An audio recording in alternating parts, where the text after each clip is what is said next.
Thank you very much, Mr. Chairman. And as I say, perhaps the focus of this hearing, which we originally thought would be our weapons, nuclear weapons, and the relationship between the United States and Russia in terms of cooperating on reducing and restricting the number of nuclear weapons that threaten humankind.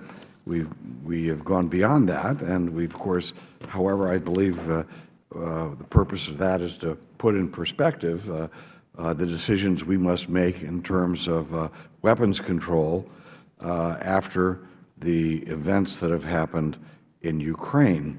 Let me just note that from my perspective, there's been too gleeful a response by so many of my former colleagues, and I'm not talking about members of the House, I'm talking about people who worked with me over the years in various administrations and various anti-communist causes. There seems to be a gleeful response to what's happened in Ukraine, because it then gives them yet a purposeful a purpose in going back and beating up the old enemy. And frankly, the Soviet Union was our enemy because it was directed by people with an ideology that it was trying to supplant in the rest of the world, and doing so in a big way, as well as building up their own military. Russia is a powerful force in the world, which we need to deal with as a major country, a major nation. Major countries have their interests. I do not see what's going on in Ukraine as a outcome of the communist ideology, but instead you have a very important international power there, Russia, that is governed by someone who's looking out for its national interests, and that leadership of that country obviously believes that what was going on in Ukraine was contrary to their national interests, and that they were not being treated fairly in a way in which a pro-Russian leader was removed from office by street violence rather than by elections, which was going to result in their losing what they had was access to the Crimea and a port for their fleet.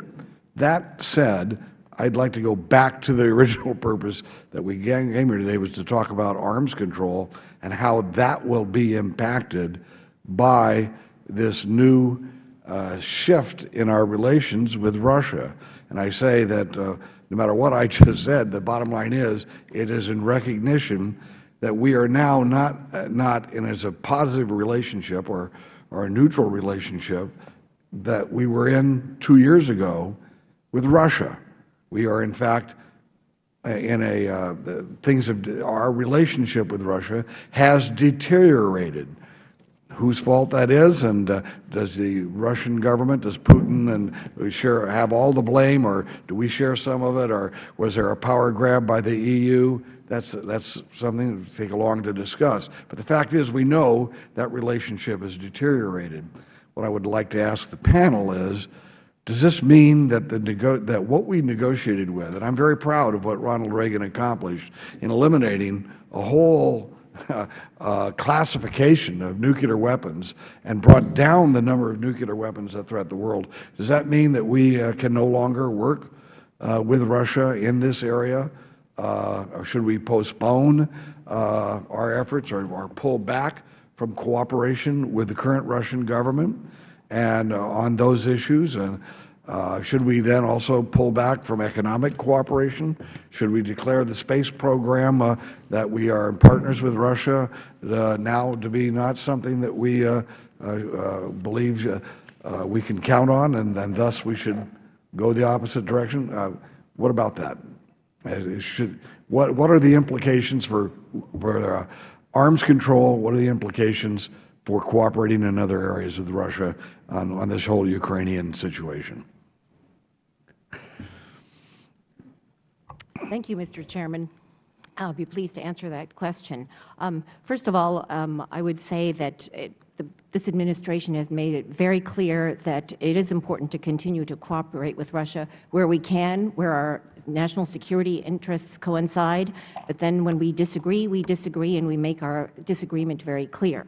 So there's no question that it is in our national security interest to continue to work with Russia and international partners in multilateral efforts that are key to global security, such efforts as elimination of Syria chemical weapons, for example, our work together on Iran, and I would add also our work together in the arms control field. And that means a continued implementation of arms control.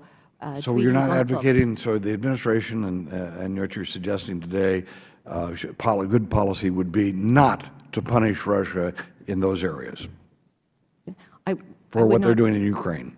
I would not say punish. We have a very clear position on the events in Ukraine, and it's. So we should not let cooperation be a tool, then.